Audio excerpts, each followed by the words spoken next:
Howdy and welcome to Frontierland. Rappelez-vous, quand je vous ai présenté Thunder Mesa, à un moment je vous ai dit, ce qui va changer la vie à Thunder Mesa, c'est la découverte de l'or en décembre 1848. Certains feront fortune, alors que d'autres seront moins chanceux. Mais ceci est une autre histoire. Eh bien, comme beaucoup d'entre vous l'ont demandé dans les commentaires de cette vidéo, le temps est venu pour moi de vous raconter cette histoire.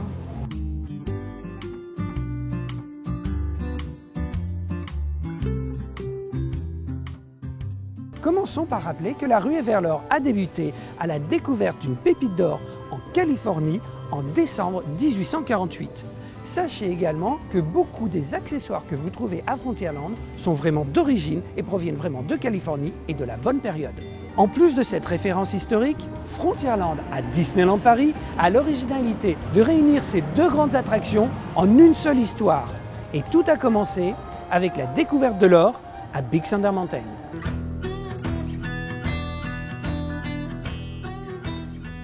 Depuis la nuit des temps, les Amérindiens de cette région savent que des êtres mythologiques habitent la montagne. Le plus célèbre d'entre eux est un oiseau tonnerre, Thunderbird en anglais, d'où le nom de la ville, Thunder Mesa, et le nom de la montagne, Big Thunder Mountain. La légende raconte que s'il n'est pas satisfait de ce que les hommes ont fait de la terre, l'oiseau tonnerre les punira dans un bruit de tonnerre. Quand l'or est découvert à Thunder Mesa, certaines personnes auront beaucoup de chance. Par exemple, Diamond Lil, elle devient la tenancière d'un saloon auquel elle donne un nom symbolique, The Lucky Nugget, la pépite chanceuse. Pour les propriétaires de la mine de Big Thunder, c'est un peu plus compliqué. Henry et Martha Ravenswood décident d'ignorer la malédiction de la montagne et ils deviennent riches très rapidement. Ils décident d'étaler leur fortune en faisant construire un magnifique manoir sur les hauteurs de la ville. L'oiseau tonnerre attend en fait le jour le plus heureux de leur vie pour se venger, le mariage de leur fille unique, Mélanie. Ce jour-là, ou peut-être la veille, on n'est plus très sûr, Henry et Martha décèdent dans un tremblement de terre, dans un bruit de tonnerre.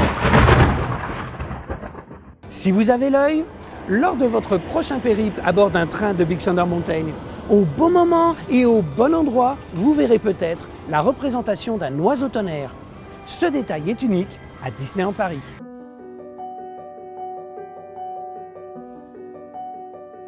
Mais ce n'est pas tout.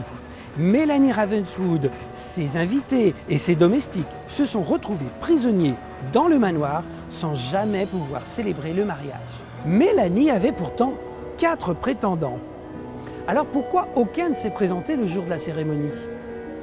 Il semblerait que Henry, son père, ne trouvait qu'aucun de ces hommes n'était assez bien pour sa fille et qu'il ait trouvé un moyen, depuis l'au-delà, d'empêcher la cérémonie.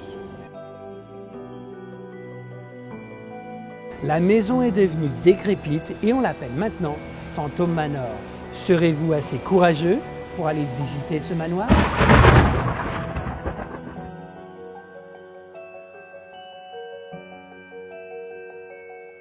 À l'intérieur, alors que la maison semble vous accueillir avec sa splendeur d'antan, vous apprendrez rapidement ce qui est arrivé à chacun des 4 prétendants de Mélanie. Dans la première partie de la visite, Mélanie apparaît seule avec son père qui la surveille sans qu'elle s'en rende compte. On croit voir ou entendre d'autres manifestations surnaturelles jusqu'à l'intervention d'une voyante. La voyante, c'est cette tête dans la boule de cristal. Elle s'appelle Madame Léota.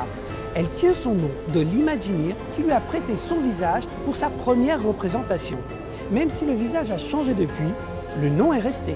Pendant la fin de votre visite de Phantom Manor, suite aux incantations de Madame Léota, les fantômes se manifestent et l'ambiance devient plus festive de la salle du bal jusqu'à Phantom Canyon.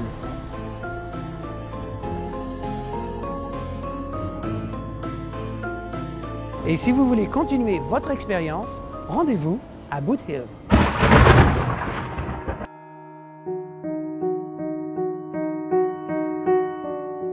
Le cimetière derrière Phantom Manor s'appelle la colline aux bottes, en référence aux nombreuses personnes enterrées avec leurs bottes. On y trouve des épitaphes amusantes et cette mystérieuse sépulture sans nom. Mais elle a d'autres moyens de se rendre inoubliable.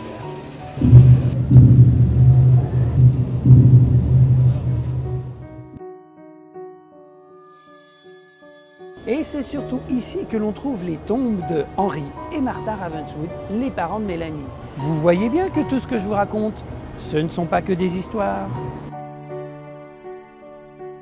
Notre prochain rendez-vous sera un peu moins surnaturel. Voici l'indice de Mathieu. Merci de votre fidélité et à bientôt.